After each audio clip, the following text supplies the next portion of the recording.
जय गुरु जी, शुक्राना गुरु जी। ओम नमः शिवाय। शिव जी सदा सहाय। ओम नमः शिवाय। गुरु जी सदा सहाय। जय श्री कृष्णा। ओम नमो भगवते वासुदेवाय नमः। और आज हम पाठ करेंगे भगवत गीता के अध्याय 8 का, और ये है भगवत प्राप्ति। तो शुरू कर लेते हैं। जय श्री कृष्ण। अर्जुन उवाच। अर्जुन ने कहा, हे भगवान, हे पुरुषोत्तम, ब्रह्म क्या है, आत्मा क्या है, सकाम कर्म क्या है, यह भौतिक जगत क्या है तथा देवता क्या है, कृपा करके यह सब मुझे बताइए। तात्पर्य, इस अध्याय में भगवान कृष्ण अर्जुन के द्वारा पूछे गए ब्रह्म क्या है आदि प्रश्नों का उत्तर देते हैं। भगवान कर्म, भक्ति तथा योग और शुद्ध भक्ति की भी व्याख्या करते हैं। श्रीमद् भागवत में कहा गया है कि परम सत्य ब्रह्म परमात्मा तथा भगवान के नाम से जाना जाता है। साथ ही जीवात्मा या जीव को ब्रह्म भी कहते हैं। अर्जुन आत्मा के विषय में भी पूछता है, जिससे शरीर, आत्मा तथा मन का बोध होता है। वैदिक कोश निरुक्त के अनुसार आत्मा का अर्थ मन, आत्मा, शरीर तथा इंद्रियां भी होता है। अर्जुन ने परमेश्वर को पुरुषोत्तम या परम पुरुष कहकर संबोधित किया है, जिसका अर्थ यह होता है कि वह ये सारे प्रश्न अपने एक मित्र से नहीं, अपितु परम पुरुष से उन्हें परम प्रमाण मानकर पूछ रहा था, जो निश्चित उत्तर दे सकते थे। हे मधुसूदन, यज्ञ का स्वामी कौन है और वह शरीर में कैसे रहता है, और मृत्यु के समीप भक्ति में लगे रहने वाले आपको कैसे जान पाते हैं। अर्थात तात्पर्य यह है, अधियज्ञ का तात्पर्य इंद्र या विष्णु हो सकता है। विष्णु समस्त देवताओं में, जिनमें ब्रह्म तथा शिव सम्मिलित हैं, प्रधान देवता हैं, और इंद्र प्रशासक देवताओं में प्रधान है। इंद्र तथा विष्णु दोनों की पूजा यज्ञ द्वारा की जाती है।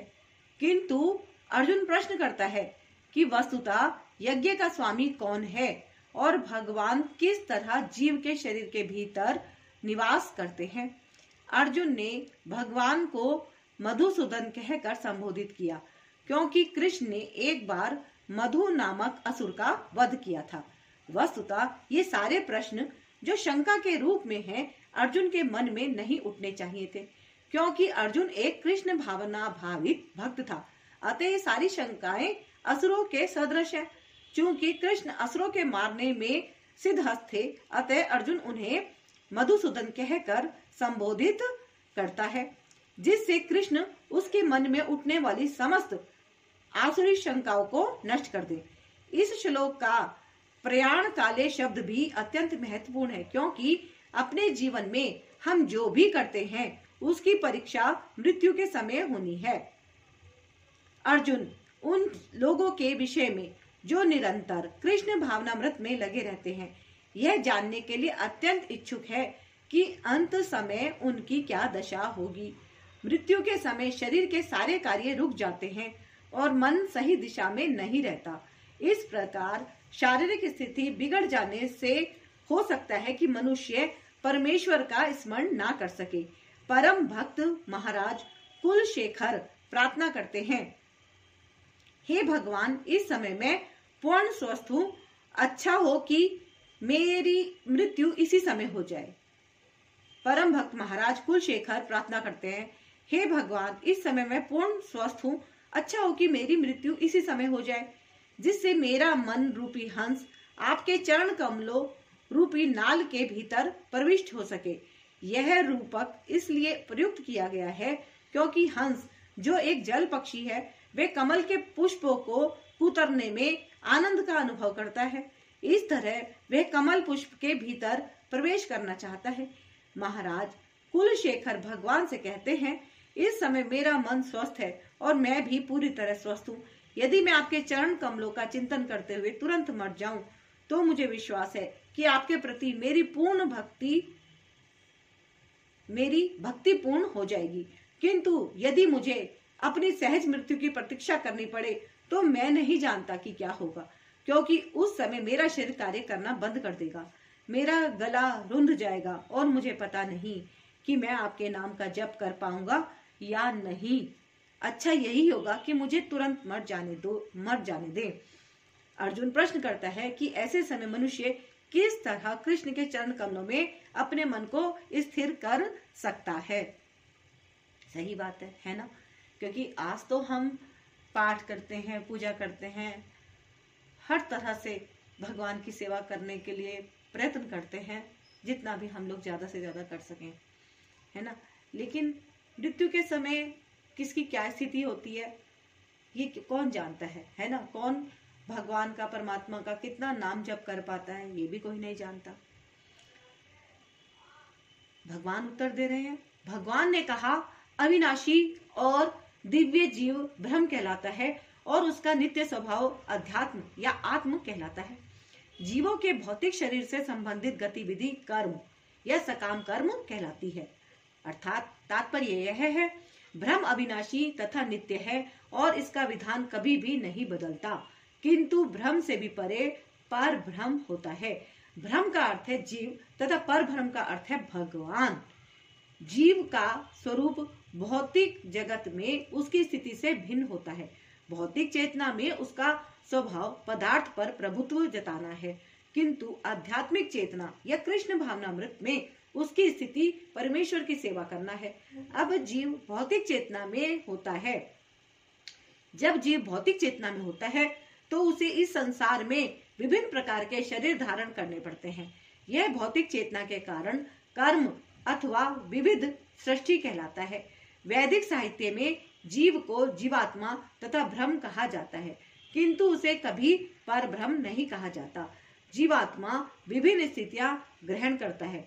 अभी वह अंधकारपूर्ण भौतिक प्रकृति से मिल जाता है, कभी वह अंधकारपूर्ण भौतिक प्रकृति से मिल जाता है और पदार्थ को अपना स्वरूप मान लेता है, तो कभी वह परा आध्यात्मिक प्रकृति के साथ मिल जाता है।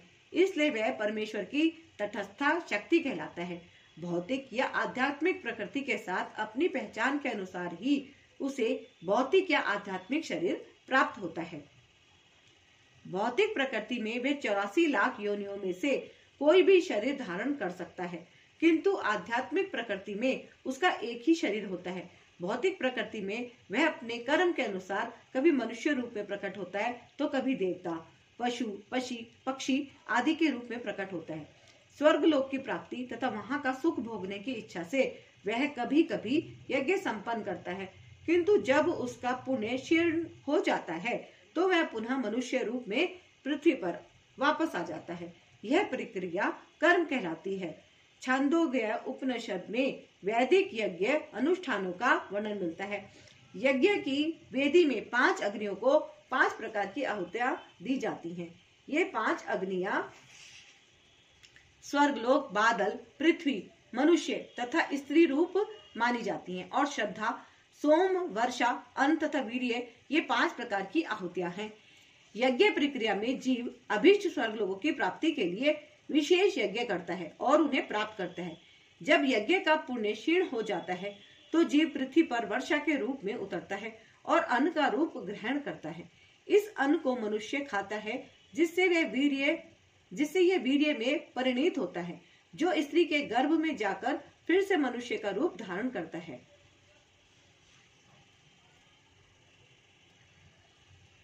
यह मनुष्य पुनः यज्ञ करता है और पुनः वही चक्र चलता है। इस प्रकार जीव शाश्वत रीति से आता और जाता रहता है, किंतु कृष्ण भावना भावित पुरुष ऐसे यज्ञों से दूर रहता है। वह सीधे कृष्ण भावनामृत ग्रहण करता है और इस प्रकार ईश्वर के पास वापस जाने की तैयारी करता है। भगवत गीता के निर्विशेषवादी भाष्यकार बिना कारण के कल्पना करते हैं कि इस जगत में ब्रह्म जीव का रूप धारण करता है और उसके समर्थन में वे गीता के 15वें अध्याय के 7वें श्लोक को उद्धृत करते हैं, किंतु इस श्लोक में भगवान जीव को मेरा शाश्वत अंश भी कहते हैं। भगवान का यह अंश जीव भले ही भौतिक जगत में आ गिरता है, किंतु परमेश्वर अच्युत कभी नीचे नहीं गिरता।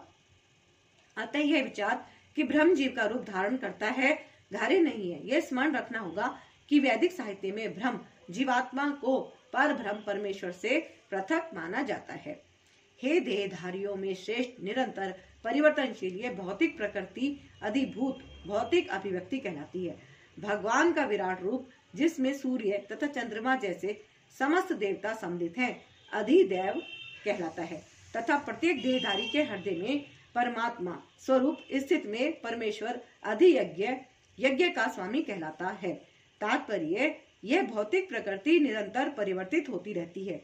सामान्यतः भौतिक शरीरों को 6 अवस्थाओं से निकलना होता है।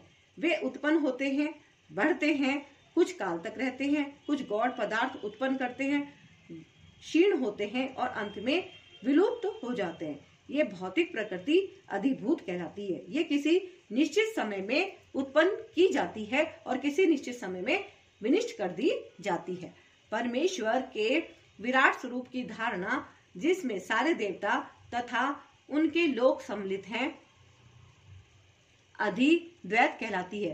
प्रत्येक शरीर में आत्मा सहित परमात्मा का वास होता है जो भगवान कृष्ण का अंश स्वरूप है। यह परमात्मा अधियज्ञ कहलाता है और हृदय में स्थित होता है। इस श्लोक के प्रसंग में एव शब्द अत्यंत महत्वपूर्ण है क्योंकि इसके द्वारा भगवान बल देकर कहते हैं कि परमात्मा उनसे भिन्न नहीं है। यह परमात्मा प्रत्येक आत्मा के पास आसीन है और आत्मा के कार्यकलापों का साक्षी है तथा आत्मा की विभिन्न चेतनाओं का उद्गम है। यह परमात्मा प्रत्येक आत्मा को मुक्त भाव से कार्य करने की छूट देता है और उसके कार्यों पर निगरानी रखता है। परमेश्वर के इन विविध स्वरूपों के सारे कार्य उस कृष्ण भावना भावित भक्त को स्वतः स्पष्ट हो जाते हैं जो भगवान की दिव्य सेवा में लगा रहता है। अधिद्वैत नामक भगवान के विराट स्वरूप का चिंतन उन नवदीक्षितों के लिए है जो भगवान के परमात्मा स्वरूप तक नहीं पहुंच पाते। अतः उन्हें परामर्श दिया जाता है कि वे उस विराट पुरुष का चिंतन करें जिसके पांव अधोलोक है, जिसके नेत्र सूर्य तथा चंद्रमा है और जिसका सिर उच्च लोक है। और जीवन के अंत में जो केवल मेरा स्मरण करते हुए शरीर का त्याग करता है वह तुरंत मेरे स्वभाव को प्राप्त करता है। इसमें रंच मात्र भी संदेह नहीं है। अर्थात तात्पर्य यह है, इस श्लोक में कृष्ण भावनामृत की महत्ता दर्शित की गई है। जो कोई भी कृष्ण भावनामृत में अपना शरीर छोड़ता है वह तुरंत परमेश्वर के दिव्य स्वभाव मद भाव को प्राप्त होता है। परमेश्वर शुद्धातीत शुद्ध है, अतः जो व्यक्ति कृष्ण भावना भावित होता है वह भी शुद्धातीत शुद्ध होता है। स्मरण शब्द महत्वपूर्ण है। स्मरण शब्द महत्वपूर्ण है। श्री कृष्ण का स्मरण उस अशुद्ध जीव से नहीं हो सकता जिसने भक्ति में रहकर कृष्ण भावनामृत का अभ्यास नहीं किया। अतः मनुष्य को चाहिए कि जीवन के प्रारंभ से ही कृष्ण भावनामृत का अभ्यास करे। यदि जीवन के अंत में सफलता वांछनीय है तो कृष्ण का स्मरण करना अनिवार्य है। अतः मनुष्य को निरंतर हरे कृष्ण कृष्ण कृष्ण हरे हरे, हरे राम राम राम हरे हरे इस महामंत्र का जप करना चाहिए। भगवान चैतन्य ने उपदेश दिया है कि मनुष्य को वृक्ष के समान सहिष्णु होना चाहिए। तरो रिव सहिष्णुना। हरे कृष्ण कृष्ण कृष्ण हरे हरे, हरे राम राम राम हरे हरे का जप करने वाले व्यक्ति को अनेक व्यवधानों का सामना करना पड़ सकता है तो भी इस महामंत्र का जप करते रहना चाहिए जिससे जीवन के अंत समय कृष्ण भावनामृत का पूरा लाभ प्राप्त हो सके। हे कुंती पुत्र, शरीर त्यागते समय मनुष्य जिस भाव का स्मरण करता है वह उस भाव को निश्चित रूप से प्राप्त होता है। अर्थात तात्पर्य यह है, यहाँ पर मृत्यु के समय अपना स्वभाव बदलने की विधि का वर्णन है। जो व्यक्ति अंत समय कृष्ण का चिंतन करते हुए शरीर त्याग करता है उसे परमेश्वर का दिव्य स्वभाव प्राप्त होता है। किंतु यह सत्य नहीं है कि यदि कोई मृत्यु के समय कृष्ण के अतिरिक्त और कुछ सोचता है तो उसे भी दिव्य अवस्था प्राप्त होती है। हमें इस बात पर विशेष ध्यान देना चाहिए। तो फिर कोई मन की सही अवस्था में किस प्रकार मरे। महापुरुष होते हुए भी महाराज भरत ने मृत्यु के समय एक हिरण का चिंतन किया अतः अगले जीवन में हिरण के शरीर में उनका देहांतरण हुआ। यद्यपि हिरण के रूप में उन्हें अपने विगत कर्मों की स्मृति थी, किंतु उन्हें पशु शरीर धारण करना ही पड़ा। निसंदेह मनुष्य के जीवन भर के विचार संचित होकर मृत्यु के समय उसके विचारों को प्रभावित करते हैं। अतः इस जीवन से उसका अगला जीवन बनता है। अगर कोई इस जीवन में सतोगुणी होता है और निरंतर कृष्ण का चिंतन करता है, तो संभावना यही है कि मृत्यु के समय उसे कृष्ण का स्मरण बना रहे। इससे उसे कृष्ण के दिव्य स्वभाव को प्राप्त करने में सहायता मिलेगी। यदि कोई दिव्य रूप से कृष्ण की सेवा में लीन रहता है, तो उसका अगला शरीर दिव्य आध्यात्मिक ही होगा, भौतिक नहीं। अतः जीवन के अंत समय अपने स्वभाव को सफलता पूर्वक बदलने के लिए हरे कृष्ण कृष्ण कृष्ण हरे हरे, हरे राम राम राम हरे हरे का जप करना सर्वश्रेष्ठ विधि है। अतएव हे अर्जुन, तुम्हें सदैव कृष्ण रूप में मेरा चिंतन करना चाहिए और साथ ही युद्ध करने के कर्तव्य को भी पूरा करना चाहिए। अपने कर्मों को मुझे समर्पित करके तथा अपने मन एवं बुद्धि को मुझ में स्थिर करके तुम निश्चित रूप से मुझे प्राप्त कर सकोगे। अर्थात तात्पर्य यह है, अर्जुन को दिया गया यह उपदेश भौतिक कार्यों में व्यस्त रहने वाले समस्त व्यक्तियों के लिए बड़ा महत्वपूर्ण है। भगवान यह नहीं कहते कि कोई अपने कर्तव्यों को त्याग दे। मनुष्य उन्हें करते हुए साथ साथ हरे कृष्ण का जप करके कृष्ण का चिंतन कर सकता है। इसमें मनुष्य भौतिक कलमश से मुक्त हो जाएगा और अपने मन तथा बुद्धि को कृष्ण में प्रवृत्त करेगा। कृष्ण का नाम जप करने से मनुष्य परम धाम कृष्ण लोक को प्राप्त होगा, इसमें कोई संदेह नहीं है। हे पार्थ, जो व्यक्ति मेरा स्मरण करने में अपना मन निरंतर लगाए रखकर अविचलित भाव से भगवान के रूप में मेरा ध्यान करता है, वह मुझको अवश्य ही प्राप्त होगा। अर्थात तात्पर्य यह है, इस श्लोक में भगवान कृष्ण अपने स्मरण किए जाने की महत्ता पर बल देते हैं। महामंत्र हरे कृष्ण का जप करने से कृष्ण की स्मृति हो आती है। भगवान के शब्दोच्चार ध्वनि के जप तथा कृष्ण के अभ्यास से मनुष्य के कान, जीभ तथा मन व्यस्त रहते हैं। इस ध्यान का अभ्यास अत्यंत सुगम है और इससे परमेश्वर को प्राप्त करने में सहायता मिलती है। पुरुषोत्तम का अर्थ भोक्ता है।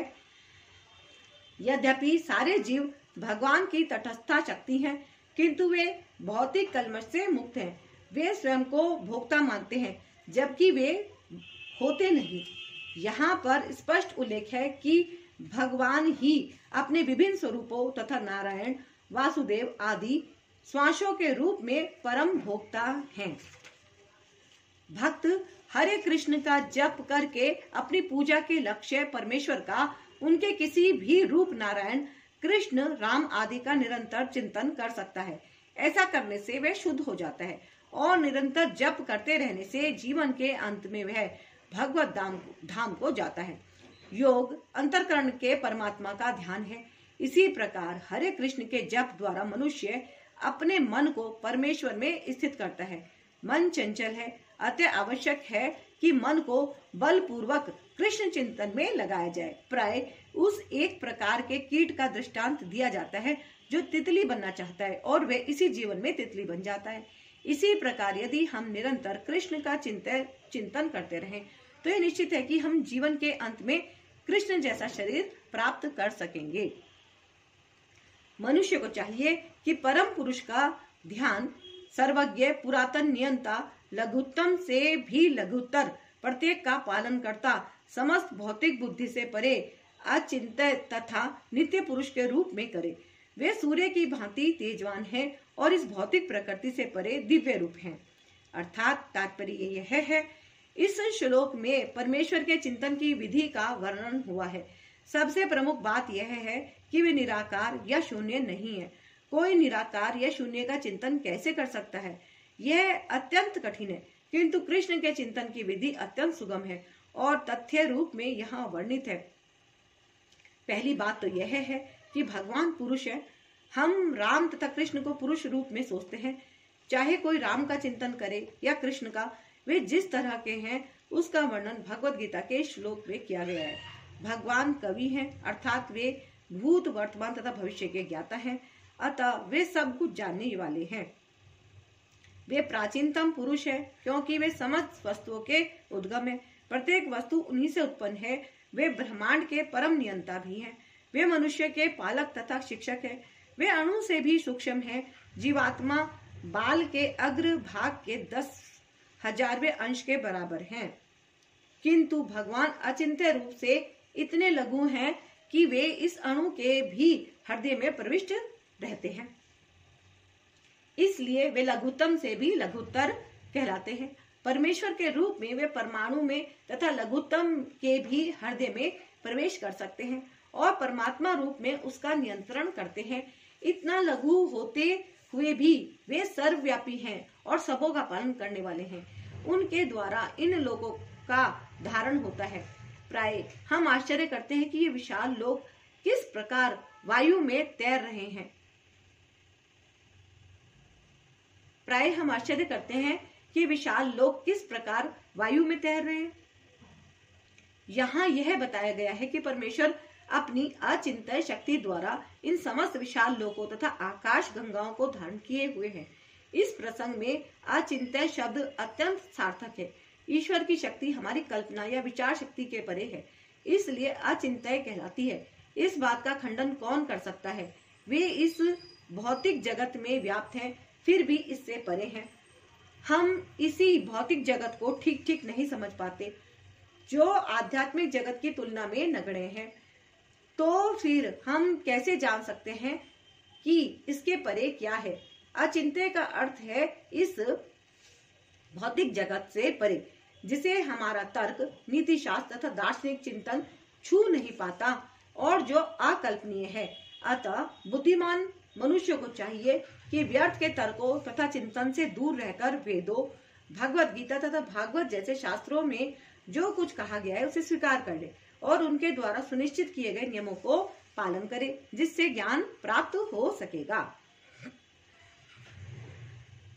मृत्यु के समय जो व्यक्ति अपने प्राण को भौहों के मध्य स्थिर कर लेता है और योग शक्ति के द्वारा अविचलित मन से पूर्ण भक्ति के साथ परमेश्वर के स्मरण में अपने को लगाता है, वे निश्चित रूप से भगवान को प्राप्त होता है।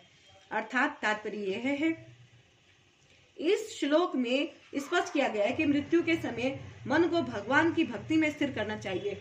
जो लोग योगाभ्यास करते हैं उनके लिए संस्तुति की गई है कि वे प्राण को भौहों के बीच आगे चक्र में ले आए। यहाँ पर षट चक्र योग के अभ्यास का प्रस्ताव है, जिसमें 6 चक्रों पर ध्यान लगाया जाता है, परंतु निरंतर कृष्ण भावनामृत में लीन रहने के कारण शुद्ध भक्त भगवत कृपा से मृत्यु के समय योगाभ्यास के बिना भगवान का स्मरण कर सकता है। इसकी व्याख्या 14वें श्लोक में की गई है। इस श्लोक में योग बलेन शब्द का विशिष्ट प्रयोग महत्वपूर्ण है, क्योंकि योग के अभाव में चाहे वह षटवक्र योग हो या भक्ति योग, मनुष्य कभी भी मृत्यु के समय इस दिव्य अवस्था भाव को प्राप्त नहीं होता। कोई भी मृत्यु के समय परमेश्वर का सहसा स्मरण नहीं कर पाता। उसे किसी न किसी योग का, विशेषतया भक्ति योग का अभ्यास होना चाहिए। चूंकि मृत्यु के समय मनुष्य का मन अत्यधिक विचलित रहता है, अतः अपने जीवन में मनुष्य को योग के माध्यम से अध्यात्म का अभ्यास करना चाहिए। जो वेदों के ज्ञाता हैं, जो ओंकार का उच्चारण करते हैं और जो संन्यास आश्रम के बड़े बड़े मुनि हैं, वे ब्रह्म में प्रवेश करते हैं। ऐसी सिद्धि की इच्छा करने वाले ब्रह्मचर्य व्रत का अभ्यास करते हैं। अब मैं तुम्हें वह विधि बताऊंगा जिससे कोई भी व्यक्ति मुक्ति लाभ कर सकता है। अर्थात तात्पर्य यह है, श्री कृष्ण अर्जुन के लिए षट चक्र योग की विधि का अनुमोदन कर चुके हैं, जिसमें प्राण को भौहों के मध्य स्थिर करना होता है। यह मानकर कि हो सकता है अर्जुन को षट चक्र योग अभ्यास ना आता हो, कृष्ण अगले श्लोक में इसकी विधि बताते हैं। भगवान कहते हैं कि ब्रह्मा यद्यपि अद्वितीय है, किंतु उसके अनेक स्वरूप होते हैं। विशेषतया निर्विशेषवादियों के लिए अक्षर या ओंकार ब्रह्म है। कृष्ण यहाँ पर निर्विशेष ब्रह्म के विषय में बता रहे हैं, जिसमें सन्यासी प्रवेश करते हैं। ज्ञान की वैदिक पद्धति में छात्रों को प्रारंभ से गुरु के पास रहने से ब्रह्मचार्य व्रत का पालन करते हुए ओंकार का उच्चारण तथा परम निर्विशेष ब्रह्म की शिक्षा दी जाती है।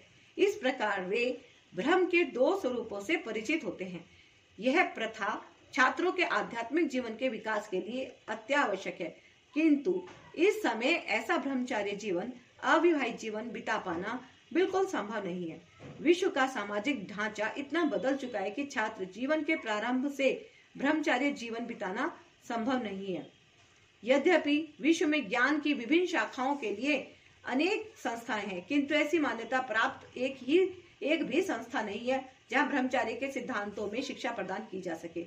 ब्रह्मचार्य के बिना आध्यात्मिक जीवन में उन्नति कर पाना अत्यंत कठिन है। अतः इस कलयुग के लिए शास्त्रों के आदेशानुसार भगवान चैतन्य ने घोषणा की है कि भगवान कृष्ण के पवित्र नाम हरे कृष्ण कृष्ण कृष्ण हरे हरे, हरे राम राम राम हरे हरे, ये हरे के जप के अतिरिक्त परमेश्वर के साक्षात्कार का कोई अन्य उपाय नहीं है।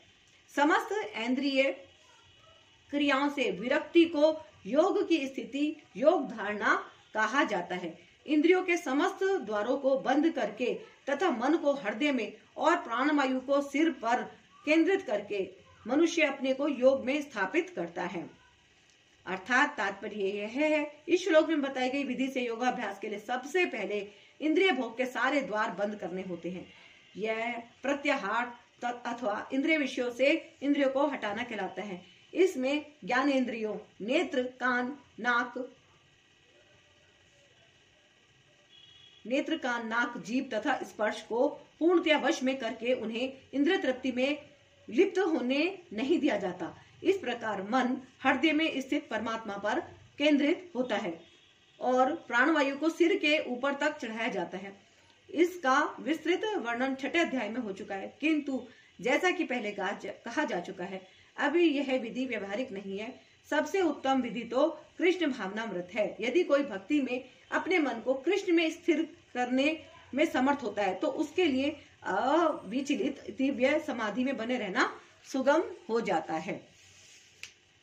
इस योगाभ्यास में स्थित होकर तथा अक्षरों के परम संयोग यानी ओंकार का उच्चारण करते हुए यदि कोई भगवान का चिंतन करता है और अपने शरीर का त्याग करता है तो वह निश्चित रूप से आध्यात्मिक लोकों को जाता है। अर्थात तात्पर्य यह है, यहाँ स्पष्ट उल्लेख हुआ है कि ओम ब्रह्म तथा भगवान कृष्ण परस्पर भिन्न नहीं है। ओम कृष्ण की निर्विशेष ध्वनि है, लेकिन हरे कृष्ण में यह ओम सन्निहित है। इस युग के लिए हरे कृष्ण मंत्र जप की स्पष्ट संस्तुति है।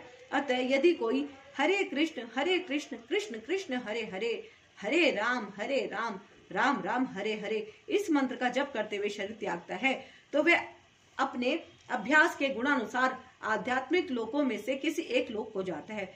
कृष्ण के भक्त कृष्ण लोक या गोलोक वृंदावन को जाते हैं। कृष्ण के भक्त कृष्ण लोक या गोलोक वृंदावन को जाते हैं। सगुणवादियों के लिए आध्यात्मिक आकाश में अन्य अनेक लोक हैं जिन्हें वैकुंठ लोक कहते हैं, किंतु निर्विशेषवादी तो ब्रह्म ज्योति में ही रह जाते हैं। हे अर्जुन, जो अनन्य भाव से निरंतर मेरा स्मरण करता है उसके लिए मैं सुलभ हूँ, क्योंकि वह मेरी भक्ति में प्रवृत्त रहता है। तात्पर्य यह है, इस श्लोक में उन निष्काम भक्तों द्वारा प्राप्तव्य अंतिम गंतव्य का वर्णन है जो भक्ति योग के द्वारा भगवान की सेवा करते हैं। पिछले श्लोकों में 4 प्रकार के भक्तों का वर्णन हुआ है, आर्थ, जिज्ञासु, अर्थार्थी तथा ज्ञानी। मुक्ति की विभिन्न विधियों का भी वर्णन हुआ है, कर्म योग, ज्ञान योग तथा हठ योग।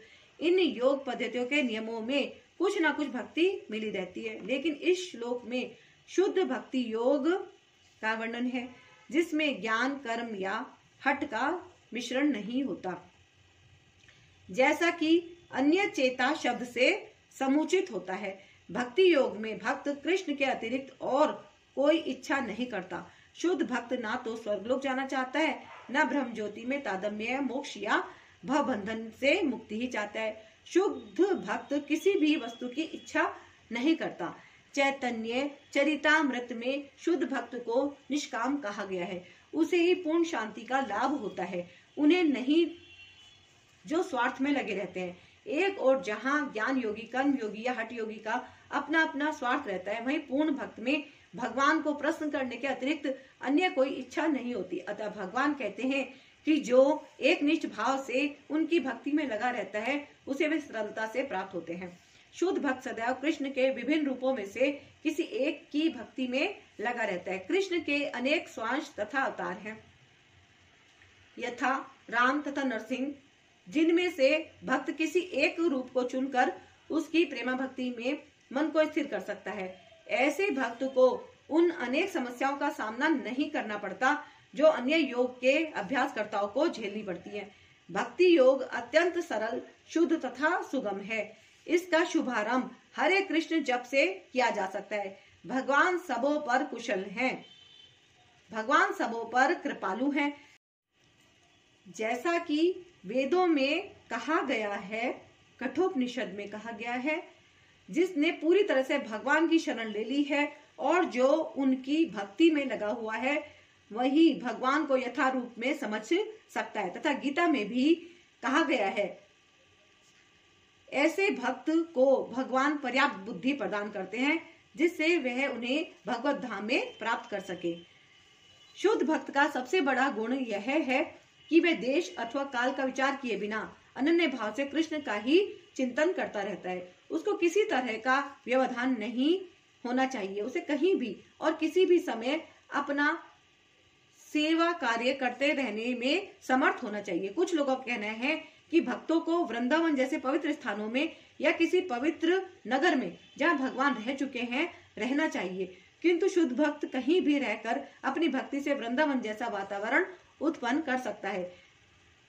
श्री अद्वैत ने चैतन्य महाप्रभु से कहा था, आप जहां भी हैं हे प्रभु वहीं वृंदावन है। जैसा कि सततम तथा नित्य शब्दों से सूचित होता है, शुद्ध भक्त निरंतर कृष्ण का ही स्मरण करता है और उन्हीं का ध्यान करता है। ये शुद्ध भक्त के गुण हैं जिनके लिए भगवान सहज सुलभ है। गीता समस्त योग पद्धतियों में से भक्ति योग की ही संस्तुति करती है। सामान्यतया भक्ति योगी 5 प्रकार से भक्ति में लगे रहते हैं। पहला, शांत भक्त जो उदासीन रहकर भक्ति में युक्त होते हैं। दूसरा, दास्य भक्त जो दास के रूप में भक्ति में युक्त होते हैं। तीसरा, साख्य भक्त जो सखा रूप में भक्ति में युक्त होते हैं। चौथा, वात्सल्य भक्त जो माता पिता की भांति भक्ति में युक्त होते हैं। तथा 5, माधुर्य भक्त जो परमेश्वर के साथ दाम्पत्य प्रेमी की भांति भक्ति में युक्त होते हैं। शुद्ध भक्त इनमें से किसी में भी परमेश्वर की प्रेमा भक्ति में युक्त होता है और उन्हें कभी नहीं भूल पाता, जिससे भगवान उसे सरलता से प्राप्त हो जाते हैं। जिस प्रकार शुद्ध भक्त क्षण भर के लिए भी भगवान को नहीं भूलता, उसी प्रकार भगवान भी अपने शुद्ध भक्त को क्षण भर के लिए भी नहीं भूलते। हरे कृष्ण कृष्ण कृष्ण हरे हरे, हरे राम राम राम हरे हरे। इस महामंत्र के कीर्तन की कृष्ण भावना भावित विधि का यही सबसे बड़ा आशीर्वाद है। मुझे प्राप्त करके महापुरुष जो भक्ति योगी है कभी भी दुखों से पूर्ण इस अनित्य जगत में नहीं लौटते, क्योंकि उन्हें परम सिद्धि प्राप्त हो चुकी होती है। अर्थात तात्पर्य यह है, चूंकि यह नश्वर जगत जन्म जरा तथा मृत्यु के कलेशों से पूर्ण है, अतः जो परम सिद्धि प्राप्त करता है और परम लोक कृष्ण लोक या गोलोक वृंदावन को प्राप्त होता है, वह वहां से कभी वापस नहीं आना चाहता। इस परम लोक को वेदों में अव्यक्त अक्षर तथा परमागति कहा गया है। दूसरे शब्दों में यह लोक हमारी भौतिक दृष्टि से परे है और अवर्णनीय है, किंतु यह चरम लक्ष्य है जो महात्माओं का गंतव्य है। महात्मा अनुभव सिद्ध भक्तों से दिव्य संदेश प्राप्त करते हैं और इस प्रकार वे धीरे धीरे कृष्ण भावनामृत में भक्ति विकसित करते हैं और दिव्य सेवा में इतने लीन हो जाते हैं कि वे ना तो किसी भौतिक लोक में जाना चाहते हैं, यहाँ तक कि ना ही वे किसी आध्यात्मिक लोक में जाना चाहते हैं। वे केवल कृष्ण तथा कृष्ण का सामीप्य चाहते हैं, अन्य कुछ नहीं। यही जीवन की सबसे बड़ी सिद्धि है। इस श्लोक में भगवान कृष्ण के सगुणवादी भक्तों का विशेष रूप से उल्लेख हुआ है। ये भक्त कृष्ण भावनामृत में जीवन की परम सिद्धि प्राप्त करते हैं। दूसरे शब्दों में वे सर्वोच्च आत्माएं हैं। इस जगत में सर्वोच्च लोक से लेकर निम्नतम सारे लोक दुखों के घर हैं, जहाँ जन्म तथा मरण का चक्कर लगा रहता है। किंतु हे कुंती पुत्र, जो मेरे धाम को प्राप्त कर लेता है वह फिर कभी जन्म नहीं लेता। अर्थात तात्पर्य यह है, समस्त योगियों को, चाहे वे कर्मयोगी हों, ज्ञान योगी या हठ योगी, अंततः भक्ति योग या कृष्ण भावनाव्रत में भक्ति की सिद्धि प्राप्त करनी होती है। तभी वे कृष्ण के दिव्य धाम को जा सकते हैं, जहां से वे फिर कभी वापस नहीं आते। किंतु जो सर्वोच्च भौतिक लोकों अर्थात देवलोकों को प्राप्त होता है, उसका पुनर्जन्म होता रहता है। जिस प्रकार इस पृथ्वी के लोग उच्च लोकों को जाते हैं, उसी तरह ब्रह्मलोक, चंद्रलोक तथा इंद्रलोक जैसे उच्चतर लोकों से लोग पृथ्वी पर गिरते रहते हैं। छांदोग्य उपनिषद में जिस पंचाग्नि विद्या का विधान है, उससे मनुष्य ब्रह्मलोक को प्राप्त कर सकता है। किंतु यदि ब्रह्मलोक में वह कृष्ण भावनामृत का अनुशीलन नहीं करता, तो उसे पृथ्वी या फिर से लौटना पड़ेगा जो उच्चतर लोकों में कृष्ण भावनामृत में प्रगति करते हैं, वे क्रमश और ऊपर जाते रहते हैं और प्रलय के समय वे नित्य परम धाम को भेज दिए जाते हैं। श्रीधर स्वामी ने अपने भगवत गीता भाष्य में यह श्लोक उद्धृत किया है। जब इस भौतिक ब्रह्मांड का प्रलय होता है, तो ब्रह्म तथा कृष्ण भावनामृत में निरंतर प्रवृत्त उनके भक्त अपनी इच्छा अनुसार आध्यात्मिक ब्रह्मांड को तथा विशिष्ट वैकुंठ लोकों को भेज दिए जाते हैं। मानवीय गणना के अनुसार 1000 युग मिलकर ब्रह्म का एक दिन बनता है और उतनी ही बड़ी ब्रह्म की रात्रि भी होती है। मानवीय गणना के अनुसार 1000 युग मिलकर ब्रह्म का एक दिन बनता है और उतनी ही बड़ी ब्रह्मा की रात्रि भी होती है। तात्पर्य यह है, भौतिक ब्रह्मांड की अवधि सीमित है। यह कल्पों के चक्र रूप में प्रकट होती है। यह कल्प ब्रह्मा का एक दिन है, जिसमें चतुर्युग, सत्य, त्रेता, द्वापर तथा कली के 1000 चक्र होते हैं। सतयुग में सदाचार, ज्ञान तथा धर्म का बोलबाला रहता है और अज्ञान तथा पाप का एक तरह से नितांत अभाव होता है। यह युग 17,28,000 वर्षों तक चलता है। त्रेता युग में पापों का प्रारंभ होता है और यह युग 12,96,000 वर्षों तक चलता है। द्वापर युग में सदाचार तथा धर्म का ह्रास होता है और पाप बढ़ते हैं। यह युग 8,64,000 वर्षों तक चलता है। सबसे अंत में कलयुग, जिसे हम विगत 5,000 वर्षों से भोग रहे हैं, आता है, जिसमें कलह, अज्ञान, अधर्म तथा पाप का प्राधान्य रहता है और सदाचार का प्राय लोप हो जाता है। यह युग 4,32,000 वर्षों तक चलता है। इस युग में पाप यहाँ तक बढ़ जाते हैं कि इस युग के अंत में भगवान स्वयं कल की अवतार धारण करते हैं, असुरों का संहार करते हैं, भक्तों की रक्षा करते हैं और दूसरे सतयुग का शुभारंभ होता है। इस तरह यह क्रिया निरंतर चलती रहती है। ये चारों युग एक सहस्त्र चक्र कर लेने पर ब्रह्मा के एक दिन के तुल्य होते हैं। इतने ही वर्षों की उनकी एक रात्रि होती है। ब्रह्म ऐसे 100 वर्ष जीवित रहते हैं और तब उनकी मृत्यु होती है। ब्रह्म के ये 100 वर्ष गणना के अनुसार पृथ्वी के खरबों खरबों वर्षों के कई वर्षों के तुल्य हैं। इन गणनाओं से ब्रह्म की आयु अत्यंत विचित्र तथा न समाप्त होने वाली लगती है, किंतु नियतता की दृष्टि से यह बिजली की चमक जैसी अल्प है। कारणार्णव में असंख्य ब्रह्म अटलांटिक सागर में पानी के बुलबुलों के समान प्रकट होते और लोप होते रहते हैं। ब्रह्म तथा उनकी सृष्टि भौतिक ब्रह्मांड के अंग है, फल स्वरूप निरंतर परिवर्तित होते रहते हैं। इस भौतिक ब्रह्मांड में ब्रह्म भी जन्म, जरा, रोग तथा मरण की क्रिया से अछूते नहीं है, किंतु चूंकि ब्रह्म इस ब्रह्मांड की व्यवस्था करते हैं, इसलिए वे भगवान की प्रत्यक्ष सेवा में लगे रहते हैं। फल स्वरूप उन्हें तुरंत मुक्ति प्राप्त हो जाती है। यहाँ तक कि सिद्ध सन्यासियों को भी ब्रह्म लोक भेजा जाता है, जो इस ब्रह्मांड का सर्वोच्च लोक है। किंतु काल क्रम से ब्रह्म तथा ब्रह्म लोक के सारे वासी प्रकृति के नियमानुसार मरणशील होते हैं।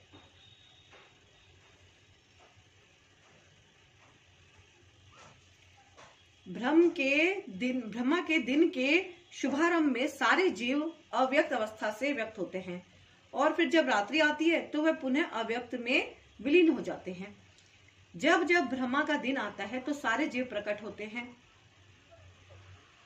और ब्रह्मा की रात्रि होते ही वे असहायवत विलीन हो जाते हैं। अर्थात तात्पर्य यह है, अल्पज्ञानी पुरुष जो इस भौतिक जगत में बने रहना चाहते हैं उच्चतर लोकों को प्राप्त कर सकते हैं, किंतु उन्हें पुनः इस धरालोक पर आना होता है। वे ब्रह्मा का दिन होने पर इस जगत के उच्चतर तथा निम्नतर लोकों में अपने कार्यों का प्रदर्शन करते हैं, किंतु ब्रह्मा की रात्रि होते ही वे विनिष्ट हो जाते हैं। दिन में उन्हें भौतिक कार्य के लिए नाना शरीर प्राप्त होते रहते हैं, किंतु रात्रि के होते ही उनके शरीर विष्णु के शरीर में विलीन हो जाते हैं। वे पुनः ब्रह्मा का दिन आने पर प्रकट होते हैं। भूतवा भूतवा प्रलीयते, दिन के समय वे प्रकट होते हैं और रात्रि के समय पुनः विनिष्ट हो जाते हैं। अंतो गत्वा, जब ब्रह्मा का जीवन समाप्त होता है तो उन सब का संहार हो जाता है और वे करोड़ों वर्षों तक अप्रकट रहते हैं। अन्य कल्प में ब्रह्मा का पुनर्जन्म होने पर वे पुनः प्रकट होते हैं। इस प्रकार वे भौतिक जगत के जादू से मोहित होते रहते हैं, किंतु जो बुद्धिमान व्यक्ति कृष्ण भावनामृत स्वीकार करते हैं वे इस मनुष्य जीवन का उपयोग भगवान की भक्ति करने में तथा हरे कृष्ण मंत्र के कीर्तन में बिताते हैं। इस प्रकार वे इसी जीवन में कृष्ण लोक को प्राप्त होते हैं और वहां पर पुनर्जन्म के चक्कर से मुक्त होकर संतता आनंद का अनुभव करते हैं। इसके अतिरिक्त एक अन्य अव्यक्त प्रकृति है जो शाश्वत है और इस व्यक्त तथा अव्यक्त पदार्थ से परे है। यह परा श्रेष्ठ और कभी नाश न होने वाली है। जब इस संसार का सब कुछ लय हो जाता है तब भी उसका नाश नहीं होता। अर्थात तात्पर्य है, कृष्ण की पराशक्ति दिव्य और शाश्वत है। यह उस भौतिक प्रकृति के समस्त परिवर्तनों से परे है जो ब्रह्मा के दिन के समय व्यक्त और रात्रि के समय विनिष्ट होती रहती है। कृष्ण की पराशक्ति भौतिक प्रकृति के गुण से सर्वथा विपरीत है। परा तथा अपरा प्रकृति की व्याख्या 7वें अध्याय में हुई है, जिसे वेदांती अप्रकट तथा अविनाशी बताते हैं। जो परम गंतव्य है, जिसे प्राप्त कर लेने पर कोई वापस नहीं आता, वही मेरा परम धाम है। अर्थात तात्पर्य, ब्रह्म संहिता में भगवान कृष्ण के परम धाम को चिंतामणि धाम कहा गया है, जो ऐसा स्थान है जहाँ सारी इच्छाएं पूरी होती हैं। भगवान कृष्ण का परम धाम गोलोक वृंदावन कहलाता है और वह पारसमणि से निर्मित प्रसादों से युक्त है। वहां पर वृक्ष भी हैं जिन्हें कल्पतरु कहा जाता है, जो इच्छा होने पर किसी भी तरह का खाद्य पदार्थ प्रदान करने वाले हैं। वहां गौएं भी हैं जिन्हें सुरभि गौएं कहा जाता है और वे अनंत दुग्ध देने वाली हैं। इस धाम में भगवान की सेवा के लिए लाखों लक्ष्मियां हैं। वे सब भगवान गोविंद तथा समस्त कारणों के कारण कहलाते हैं। भगवान वंशी बजाते रहते हैं। वेणु कर्णतम, उनका दिव्य स्वरूप समस्त लोकों में सर्वाधिक आकर्षक है। उनके नेत्र कमल दलों के समान है और उनका शरीर मेघों के वर्ण का है। वे इतने रूपवान हैं कि उनका सौंदर्य हजारों कामदेवों को मात करता है। वे पीत वस्त्र धारण करते हैं, उनके गले में माला रहती है और केशों में मोर पंख लगे रहते हैं। भगवत गीता में भगवान कृष्ण अपने निजी धाम गोलोक वृंदावन का संकेत मात्र करते हैं, जो आध्यात्मिक जगत में सर्वश्रेष्ठ लोक है। इसका विशद वृतांत ब्रह्म संहिता में मिलता है। वैदिक ग्रंथ कठोपनिषद बताते हैं कि भगवान का धाम सर्वश्रेष्ठ है और यही परम धाम है। पुरुषान परम कृत्वांसम काष्ठ परमां गति। एक बार वहां पहुंचकर फिर से भौतिक संसार में वापस नहीं आना होता। कृष्ण का परम धाम तथा स्वयं कृष्ण अभिन्न है, क्योंकि वे दोनों एक से गुण वाले हैं। आध्यात्मिक आकाश में स्थित इस गोलोक वृंदावन की प्रतिकृति वृंदावन इस पृथ्वी पर दिल्ली से 90 मील दक्षिण पूर्व स्थित है। जब कृष्ण ने इस पृथ्वी पर अवतार ग्रहण किया था तो उन्होंने इसी भूमि पर, जिसे वृंदावन कहते हैं और जो भारत में मथुरा जिले के 84 वर्ग मील में फैला हुआ है, क्रीड़ा की थी। भगवान जो सबसे महान है, अनन्य भक्ति द्वारा ही प्राप्त किए जा सकते हैं। यद्यपि वे अपने धाम में विराजमान रहते हैं तो भी वे सर्वव्यापी हैं और उनमें सब कुछ स्थित है। अर्थात तात्पर्य यह है, यहाँ ये स्पष्ट बताया गया है कि जिस परम धाम से फिर लौटना नहीं होता वह परम पुरुष कृष्ण का धाम है।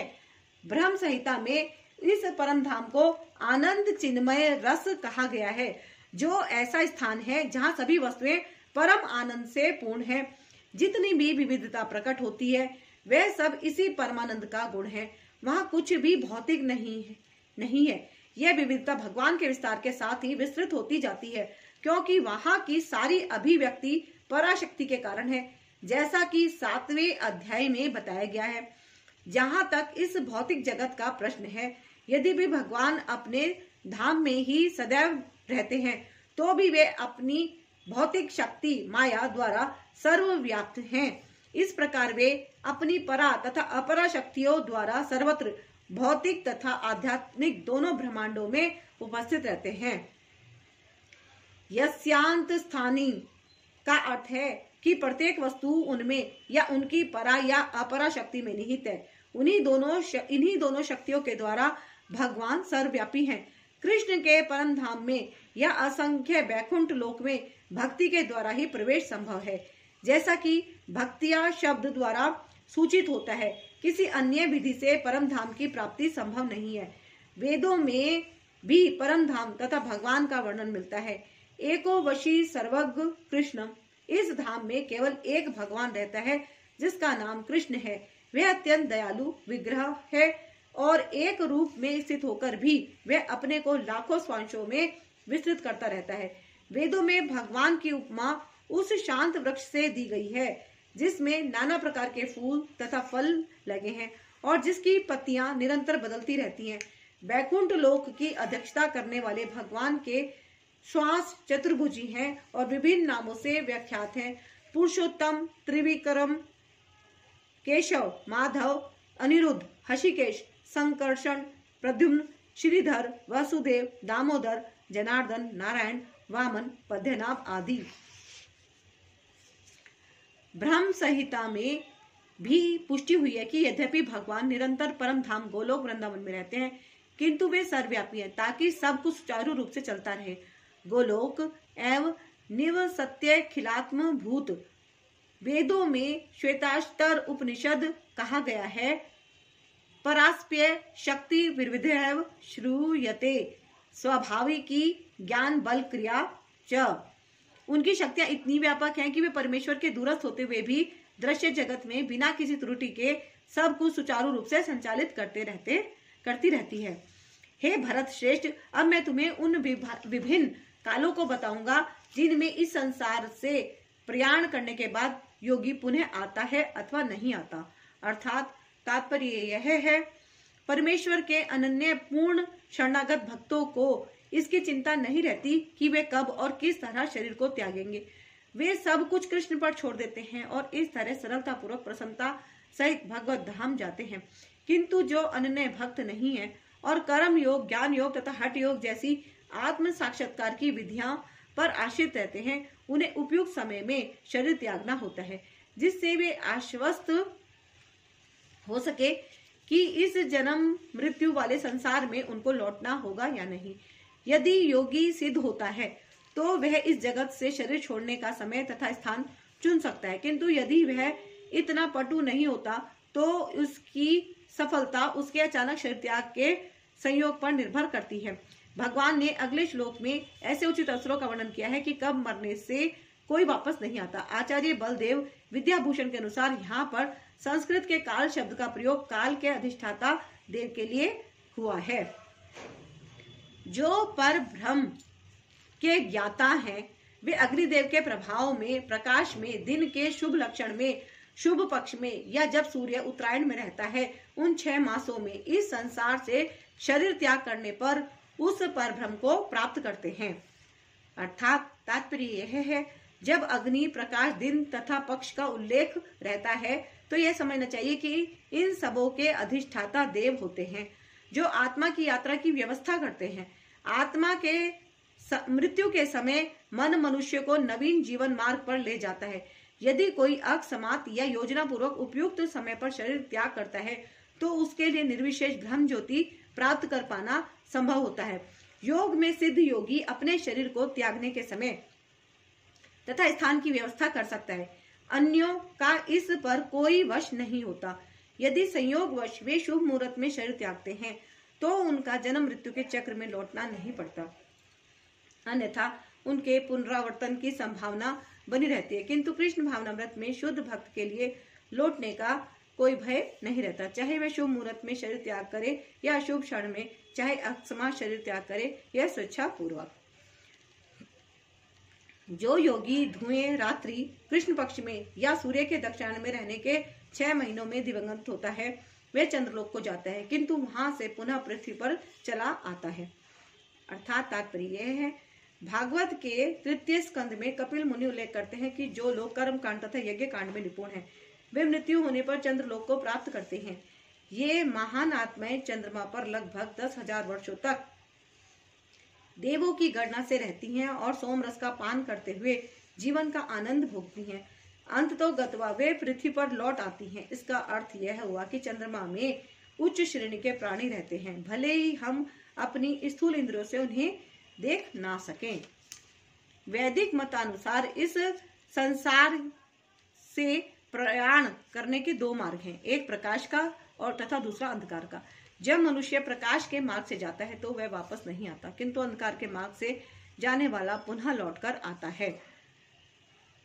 अर्थात तात्पर्य यह है, आचार्य बलदेव विद्याभूषण ने छांदोग्य उपनिषद से ऐसा ही विवरण उद्धत किया है।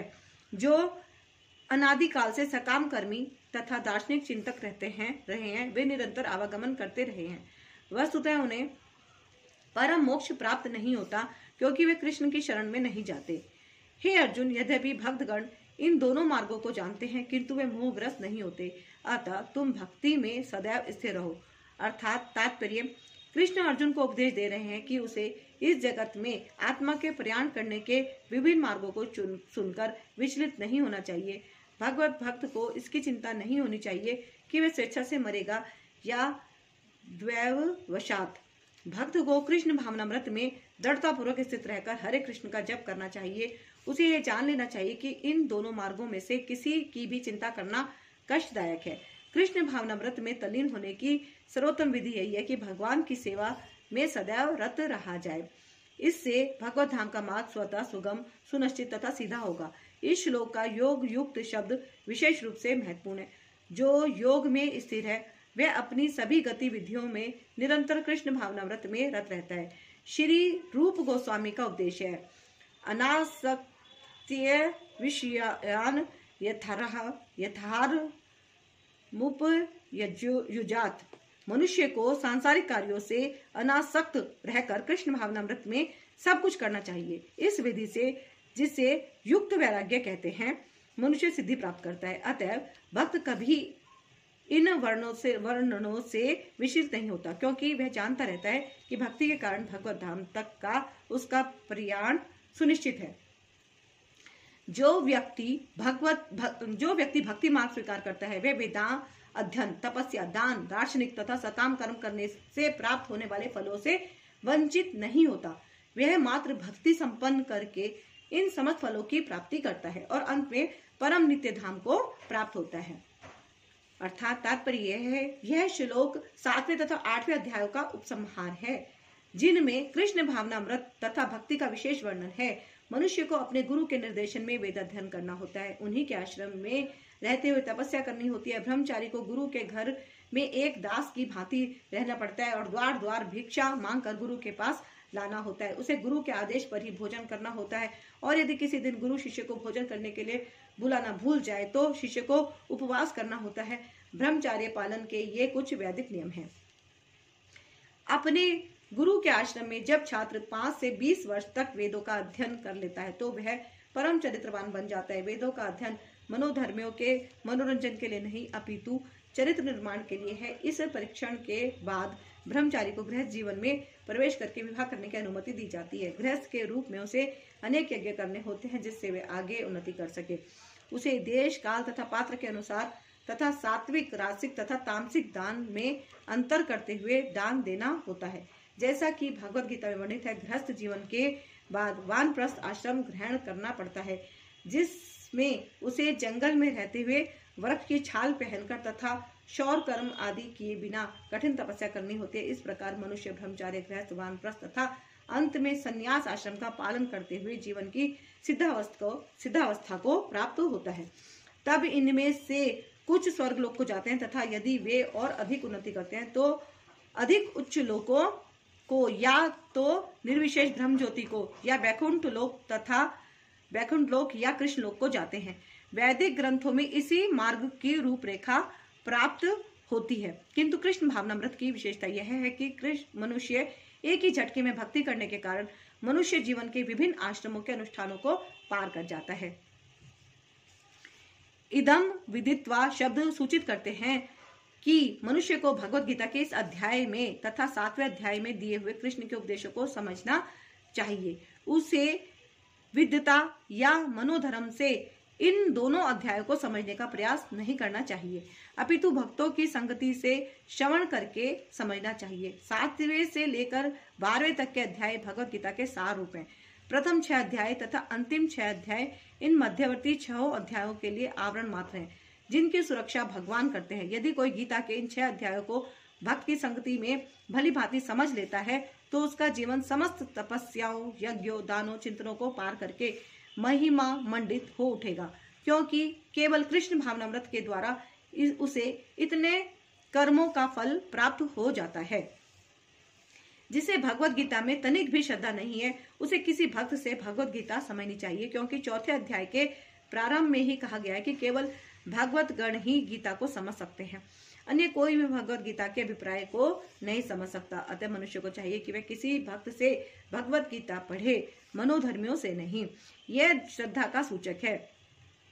जब भक्त की खोज की जाती है और अनंतता भक्त की संगति प्राप्त हो जाती है, उसी क्षण से भगवत गीता का वास्तविक अध्ययन तथा उसका ज्ञान प्रारंभ हो जाता है। भक्त की संगति से भक्ति आती है और भक्ति के कारण कृष्ण या ईश्वर तथा कृष्ण के कार्यकलापों, उनके रूप, नाम, लीलाओं आदि से संबंधित सारे भ्रम दूर हो जाते हैं। इस प्रकार भ्रमों के दूर हो जाने पर वह अपने अध्ययन में स्थिर हो जाता है। तब उसे भगवत गीता के अध्ययन में रस आने लगता है और कृष्ण भावना भावित होने की अनुभूति होने लगती है। आगे बढ़ने पर वह कृष्ण के प्रेम में पूर्णतया अनुरुक्त हो जाता है। यह जीवन की सर्वोच्च सिद्ध अवस्था है, जिससे भक्त कृष्ण के धाम गोलोक वृंदावन को प्राप्त होता है, जहाँ वह नित्य सुखी रहता है। इस प्रकार श्रीमद् भागवत गीता के 8वें अध्याय भगवत प्राप्ति का भक्ति वेदांत तात्पर्य पूर्ण हुआ। जय श्री कृष्णा। तो ये 8वां अध्याय हमारा संपूर्ण हुआ है और अब हम नेक्स्ट एपिसोड में लेंगे अध्याय 9। तो आज्ञा लेते हैं हम गुरुजी से भी और कृष्ण भगवान से भी। और आपने इस वीडियो को पूरा सुना, गीता का पाठ का पूरा श्रवण किया, इसके लिए बहुत बहुत आपको भी धन्यवाद है। और कृष्ण भगवान से प्रार्थना करती हूँ, गुरु जी से भी प्रार्थना करती हूँ कि जो भी इस गीता पाठ को सुन रहे हैं, आप हम सब का, उनका, संगत का, वीडियो के जितने भी लोग जहाँ भी इसको शेयर करते हैं, सुनते हैं, आप उन सब का कल्याण करें, है ना। क्योंकि गीता का पाठ सुनने से हमारे चरित्र का भी विकास होता है ना। हमें कुछ कुछ बातें धीरे धीरे ही सही, कुछ कुछ बातें समझ में आने लगती हैं कि मनुष्य का जन्म किस लिए हुआ है ना। क्योंकि मनुष्य के पास ही इतनी क्षमता है कि उसके अंदर सोचने की, समझने की शक्ति है। बाकी सारे कार्य तो जानवर, पशु, पक्षी सभी करते हैं। सिर्फ सोचने का जो बुद्धि दी है भगवान ने, केवल मनुष्य को ही दी है ना। तो ये तो भगवान का बहुत बहुत धन्यवाद है कि हमें भगवान ने मनुष्य योनि में भेजा है और भगवान की सेवा हम निरंतर करते ही रहते हैं, है ना। तो जितना भी जिसके बस में होता है, भगवान को जिससे जो सेवा लेनी होती है, भगवान अपने आप ही ले लेते हैं। क्या पता है कौन सा माध्यम ऐसा बना कि भगवान ने भगवत गीता का पाठ करने की प्रेरणा मुझे दी, है ना। तो गुरुजी ब्लेसिंग कल्याण गीता चैनल पर अगर आप पहली बार आए हैं या आपने अभी तक इस चैनल को सब्सक्राइब नहीं किया है तो अवश्य कर लीजिए, वीडियो को लाइक कीजिए और कमेंट में अपनी हाजिरी अवश्य लगाइए। और ये गीता का पाठ जितना ज़्यादा से ज़्यादा हो सके शेयर जरूर कीजिए और मिलते हैं हम नेक्स्ट एपिसोड में। जय गुरु जी, जय श्री कृष्ण।